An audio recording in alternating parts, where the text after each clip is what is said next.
Hi everyone, my name is Courtney and welcome back to my channel. I'm against a blank wall today because I am working on all of my statistical videos, all of my end of the year videos, and that's what this is. This is the start of my end of the year videos. I don't know if this is the first one that'll be put out, but it is the first one I'm filming. Today we are discussing my least favorite books of 2023. I feel like my reading can kind of be boiled down into a couple feelings this year. One being, yes, good, I think about them a lot, or they have some type of importance to me, which will be the best of books, which we will talk about in a different video. And then a lot of books were like, yeah, they're good. Maybe sometimes I think about them, but honestly, a lot of the times, don't think about them. Kind of blends into my third category of like, yeah, I'm not mad at it. I probably enjoyed it when I was reading it, or felt okay when I was reading it, but like no thoughts about it ever since then. Just nothing. I'm looking at my books, they're staring at me and I'm just looking at them. I'm like, yeah, some of these I enjoyed, some of these didn't enjoy as much, but like, I'm not mad at them. They're just there. But today we're discussing the worst. And I was discussing categories because I kind of have two categories for my worst books. There's one being that, yeah, I actively disliked reading this book, or I had a hard time reading this book, didn't enjoy it, but overall, I personally didn't like it or didn't think it was up to craft standards for my personal taste. I'm not mad at it. Like, I don't think there's anything wrong with liking it. Could see why someone would give it a 5 stars. Just like, didn't like it, didn't have a good time reading it, but not mad. And then there's my other category of didn't enjoy reading this, didn't like it, but also there is a level of disappointment with it. Like, I was expecting to love these books and I just didn't, and that makes the process a little bit worse. Honestly, again, there's like always stuff that I can point to, like craft-wise, things that I wish the book had done differently. Even in some of my favorites or just some of the books that I felt okay about this year, there's a lot of feelings of that. But not every book gets that feeling of disappointment where you were like really anticipating it for some reason, or you were just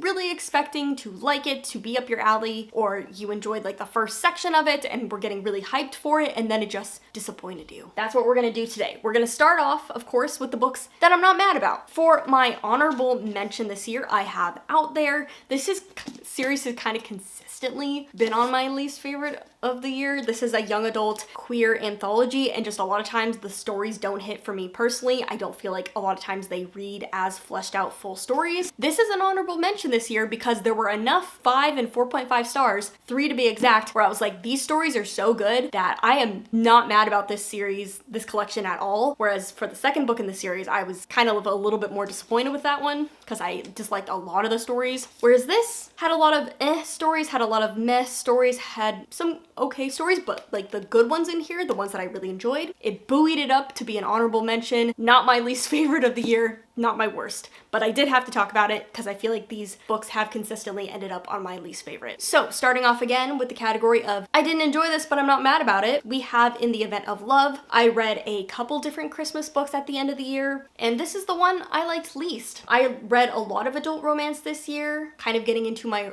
queer adult romance genre. I think this is my least favorite so far. Again, I'm not mad at it, but I think the tone between like campy Christmas, melodrama, and also like a lot of heavy topics was not particularly well done. And a lot of times it just came off as a little forced, a little corny, just didn't do it for me personally. Would also not recommend this audiobook narrator, didn't enjoy. It was a little bit too much for me personally, and I was reading this at work, so there was a couple scenes where I was like, oh, ugh. But yeah, not mad at this.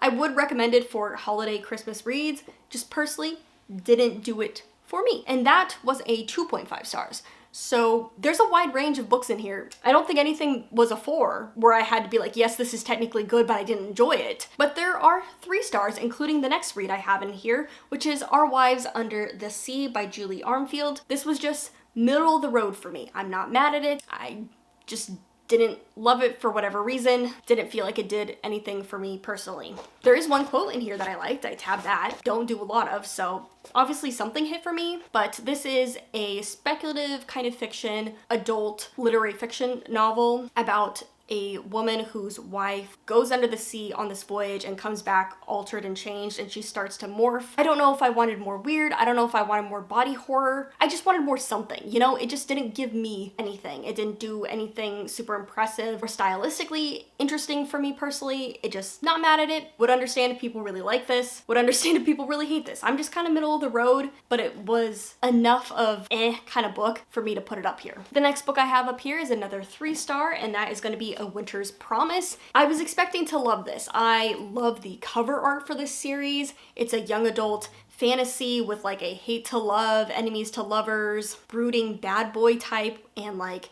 very closed off cold girl. Like that is just the setup for everything that I love. I was expecting whimsy, I was expecting to be transported, I was expecting high romance and angst, and I had a lot of problems with this. I talk about this in, I believe, my winter reading vlog, but there was just a lot about this book that really made me frustrated. I think possibly some of it is translation stuff, but a lot of it was just made me mad. So I want to read the rest of the series and finish it out because I am a completionist, but this first book, there was a lot left to be desired. So 3 stars, middle of the road. Honestly, there's a little bit of hate in here because some things really made me frustrated while reading, but like technically wise, I don't think it was a bad book. It just kind of rubbed me personally the wrong way. The next book I have on here is Long Shadow by Olivia Atwater. This is a part of the Regency Fairy Tale series. I really could add the second book on this worst of list too. I didn't actively hate either one of these, but I feel like I have to talk about them because the first book is in my favorites of the year, spoiler, and the other two were just kind of meh.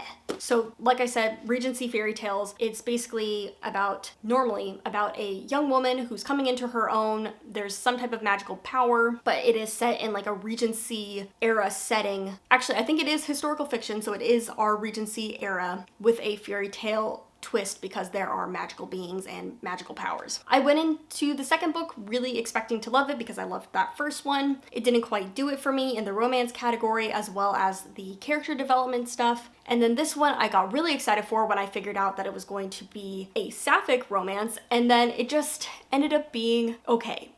Didn't fall in love with the characters, didn't feel like I got enough out of the story, just really made me sad because I really loved the first one, and I went into this with lower expectations because of that second book not hitting it off for me, and then this one just definitely ended up being my least favorite in the series, which as the sapphic one makes me kind of mad. But again, nothing technically wrong with the book, just didn't love it, didn't love the experience of reading it. The next book I have on here is The Wicked Fate by Caitlin Barron. I read both The Poison Heart and this one this year. The Poison Heart I gave like a 3 stars, thought it was good, enjoyed it, but this second book, it took a questy kind of turn and personally just left a lot to be desired. It's young adult. I am finding myself not really loving young adult anymore like I used to, which is fine. I'm not a young adult anymore, but like this, honestly, I had it on a very high speed, had a good time reading it. It was like a fun adventure, a great distraction from what I was doing at work. I have no feelings towards it. I just didn't think it was technically up to par. Not mad at it. Again, did nothing really wrong, but I didn't love it. It's definitely one of the not as good books that I read this year. The last and final book in this category is going to be In Deeper Waters by F.T. Lukens. This is a pirate, prince, mermaid fantasy novel. It's fun, swashbuckling adventure story, very much on the like light adventure-y kind of romp side of things. I prefer just a little bit more character, a little bit more development, a little bit more of an arc, and there were definitely hints at that, but it just didn't execute them the way I wanted. This book is really fast-paced, really short. If that's what you're looking for in your young adult read, you'll probably enjoy this. Personally, for me, it was fine, it was good, it just didn't do anything spectacular, and I was kind of expecting to like this a little bit more. I'm not mad at it. Again, I'm not mad at it. It was just fine. But it was more fine or less fine. There were other books that I read that I am not mad at, or didn't love, but were less enjoyable than this, if that makes sense. And now we can start in on the second category. These are the books that I was more actively disappointed by and a little bit more upset over not enjoying. Again, there's some 3 stars in here. There are things that were not bad. For whatever reason, I didn't love and made me frustrated and disappointed while reading. The first one is going to be the Kami-sama Kiss series. I am so sad about this. I was expecting to go into this series with big nostalgia goggles. I was expecting things to like not be up to par. This is from the early 2010s. I hate saying early 2010s, that feels weird. But this series I read and watched in high school and college, I think as it was coming out. Honestly, I think I was on trend with this and I loved it. I was obsessed with it for a really long time. It was never like my favorite series because I had Yona and some other things that I loved more, but like I had really high hopes to enjoy the series again, to collect it, to finally have it. And every time I read a volume, I feel like I'm slogging through, and it's just a little bit more silly goofy without like the character development that I kind of wanted. And I know the series, I think it's a little bit darker as it goes on, but like I'm in volume 15, I think. I'm halfway through the series and I'm still not at that point yet, which kind of makes me like frustrated. I read 13 volumes of this year. I should have been able to finish it easy peasy, but I just never wanted to pick it up. And so like this is like a 3.5 series for me. I'm really debating if I want to continue it, but yeah, that's how I'm feeling. Like I'm not mad at this. I understand why I enjoyed this as a younger teen, younger adult, but now I was not enjoying this as much as I was hoping to. It was a good, fun, relaxing time, but like, again, I felt like I was pulling teeth to pick these up. The next book I have on here is Villette by Charlotte Bronte. This is an adult classic by the same author as Jane Eyre. Jane Eyre is one of my favorite books. I just think it is so rich with stuff that you can dissect. I wrote a whole 30-page thesis on it for a reason, you know? I reread it regularly and like my thoughts change about that book. If you read it on the surface as a story, it is just really, really engrossing and enjoyable, but also like there's a lot of effed up shit in Jane Eyre that you can really dissect and have a really good time with as like a literary person. But Villette, I had no such feelings towards. I hated this. I actively disliked my time reading this. I should have DNF'd this, but it's about this young sad orphan girl, very much like Jane Eyre. She has like some family friends. One of them is a boy that's slightly older than her, and then one is a girl that is slightly younger than her. Basically, she goes to France, to this village, Villette. She becomes a teacher. This older teacher guy is kind of like being mean to her and bullying her all the time, and not in like the, yeah, when I'm saying Mr. Rochester is the fun way of that, like, you know we've hit a snag if I, bleh. But this guy was just mean to her. And then the other romance, because it was like a love triangle, is the friend from her childhood who is like, I want to say like at least a good 6-7 years older than her, and he is definitely better, but he is not in love with her. He falls in love with the younger girl, the 6-year-old that he used to like pick up and play with as a kid, and I was just like, ooh, yuck. And I believe she's like 16 and he's like 28 or something, so I'm just like, ooh, yuck. But besides like all of that connotation, there was just like nothing to gain from this. With Jane Eyre again, I can dissect that. I can have pleasure reading that. There's no pleasure in the reading process. There is nothing to dissect, nothing to analyze. For me personally, I'm sure literary enthusiasts have done so, have written many a paper on this, but for me, I didn't enjoy this at all. The next book I have in here is The Atlas Paradox by Olivia Blake, and this is the second book in the, what is this? I don't even know what series this is, the Atlas 6 series. The first book, it felt different than other books that I had read. There was something appealing about that, about the book just focusing in so heavily on these characters who are just watching each other, on this weird character study with magic involved. But this was a slog. This was, ugh. It felt like pulling teeth reading this again. Nothing felt like it was moving forward. It just felt like we were at a standstill. I was just waiting, praying to God something would happen in this book in some way, shape, or form. Like, yes, this is dark academia. It's slow. It's about the characters. It felt like nothing was happening. Nothing was moving. And it was so tedious to read this. The first book, yes, there was a little bit of tedium, but like there was something exciting about it. There was something interesting and different. This, I felt nothing for it. I'm gonna read the third one and final one because I want to see if something actually does happen. But the second book, I was expecting something to move forward, and it didn't. The next book I have, Priory of the Orange Tree by Samantha Shannon. This is not a bad book. I'm just disappointed by it because I was expecting to love it, and this is another book that I felt like I was really slogging through. There were some pacing issues, both in the story as well as in like kind of laying out the context of the world. I felt like was paced badly, but like character-wise, there were characters in here I really loved. I liked the use of perspective. I liked the fantasy world. I liked how much investment Samantha Shannon seemed to have in building this world out. Actually reading the story, not super enjoyable. I would still recommend this because I want to read all the adult sapphic fantasy novels and talk about them.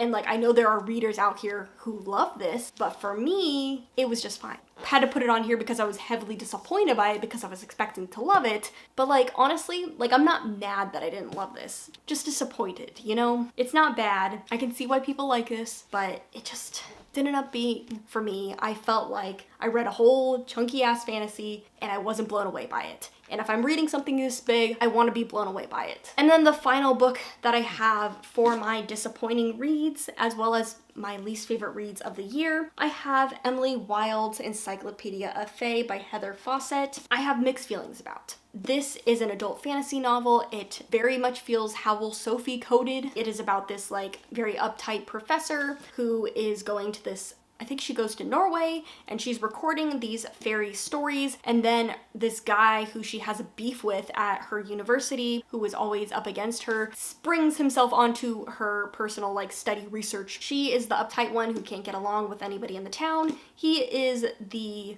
charming, snooty, vanity kind of guy, but is still able to make friends with everybody, but is not super great at research. And she thinks that he gives bogus research on purpose because he is actually a fae himself. So he just falls into a lot of tropes and stuff that I love. But for me personally, I don't think that the journal style worked. So this book is basically set up like a travel journal, and I think the travel journal as excerpts in between prose would have worked so much better for this story. As it stands, the travel journal, it just kind of got on my nerves. It just felt tedious. I didn't want to be in these characters' heads for that long, but I loved these characters.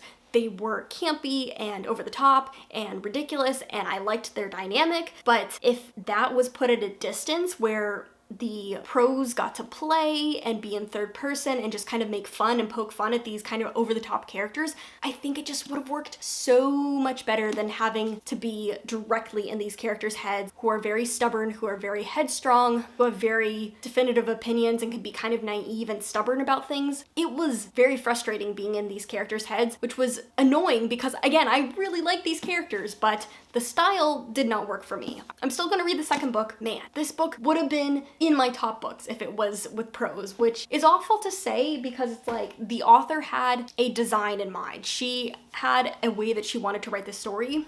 For all these books that I didn't like, the author had a vision in mind, and for the most part, I think a lot of times the authors did execute what they had in mind. And for some of these, it was like I just had a different opinion and I thought it should have been done this way instead. Some of the books I was like, yeah, we need to beef up these sections or lose some of this or execute this differently. But there were just a lot of these books where it was like more just my personal opinion of I would have wrote this differently or I would have wanted this written differently, which is not a great way to go into things, you know? But yeah, these are the books that I was the most disappointed by this year, that I didn't like the most, that I thought were the worst. None of these honestly were that bad. Just, you know, besides Villette. I really actively hated Villette. But besides that, honestly, not mad at any of these. They were fine. I just personally didn't enjoy reading them for whatever reason. But yeah, those are my worst books of the year. Let me know what your worst books of the year were, what books you were disappointed by, what books you didn't enjoy. I would love to know. And very soon we can get into my favorite books, which is so much more fun to talk about.